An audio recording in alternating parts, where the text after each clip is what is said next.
je suis algérien, je suis né en Algérie, et puis mon seul mérite, c'est d'avoir peut-être su ou avoir une idée de partir au bon moment, quand ça tournait mal en Algérie.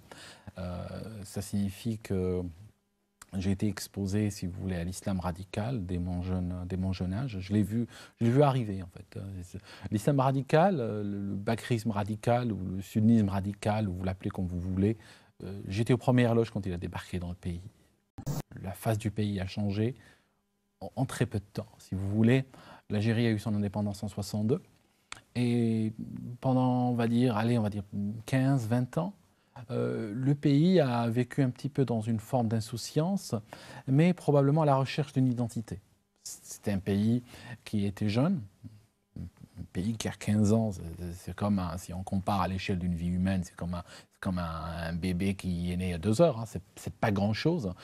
Sachant qu'il y a des pays comme, je ne sais pas, la France, la Suisse, qui ont des siècles et des siècles d'histoire documentée et indépendante. Je vous dis un truc, ce qui me dérange énormément dans la mentalité maghrébine, hein, je vais vous le dire assez franco, c'est que nous sommes très perméables à la haine. Nous apprenons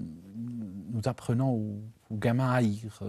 Je ne sais pas, chez nous, à Oran, je peux vous dire qu'un gamin de 10 ans, un moyen, je ne vous parle pas d'un gamin qui serait super gamin, ou un gamin qui serait un petit peu en dessous de la moyenne, un gamin de la norme, il déteste tout le monde à peu près, hein, d'accord ?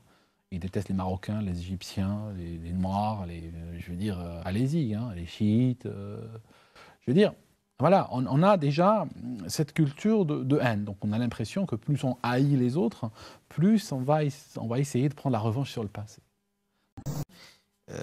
Vous dites que si le bakrisme ou si le sunnisme, on l'éradique, en fait, on éradique une grosse partie, enfin en grosso modo, du terrorisme et des problèmes islamistes qu'on trouve aujourd'hui. Qu'est-ce que vous sous-entendez par ça ?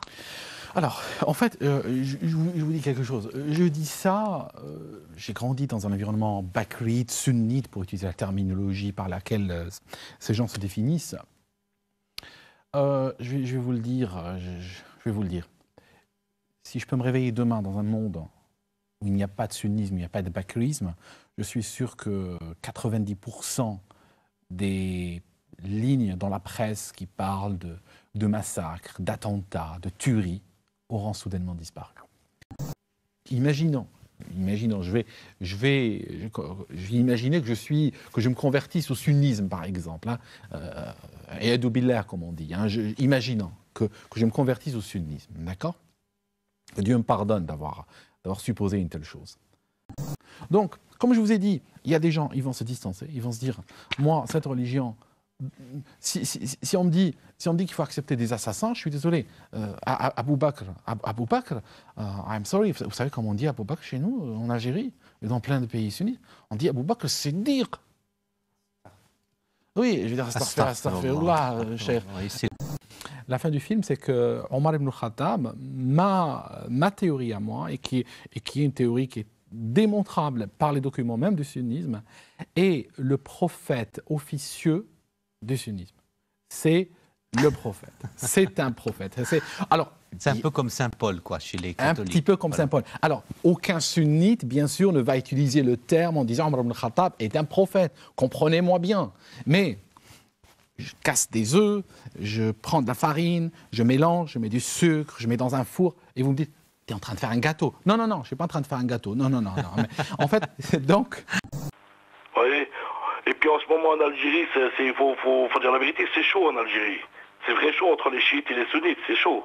Parce qu'il y a des débats sur la chaîne Cholouk entre l'escroc, je dis l'escroc de Cheikh Hamadash, qui est payé par l'Arabie Saoudite, qui est payé par les Saoudiens pour monter la tête aux jeunes à Alger, avec ses amis là, les salafs, pour monter les jeunes dans les mosquées, ils vont dans les quartiers partout. Parce que là, il n'y a pas longtemps, je reviens d'Algérie, là, ils n'arrêtent pas de nous faire du cinéma là, à essayer de monter les jeunes, tout ça, contre le chiisme, parce qu'il y a une poussée de schisme en Algérie. J'ai entendu qu'à Annaba, il y a une grande poussée de schisme. Alhamdoulilah, c'est Allah qui veut ça. Ils ne vont pas aller à l'encontre d'Allah, subhanallah wa ta'ala. Si Allah a choisi que l'Algérie, elle deviendra Shia, l'Algérie, elle deviendra Shia, Inch'Allah, amen lillah. Vous n'avez pas du tout envisagé d'améliorer légèrement votre matériel ? Je me suis acheté un iPhone 6 cette année pour filmer avec. Masha'Allah. Contrairement aux mensonges et aux calomnies de certains prédicateurs en France qui ont la conviction que nous sommes payés par des agents quelconques ou on a des financements, je peux vous assurer que la voiture du frère Amin n'est pas une voiture 2015. Elle a coûté 800 livres, je l'ai acheté. Ouais, 1000 € à peu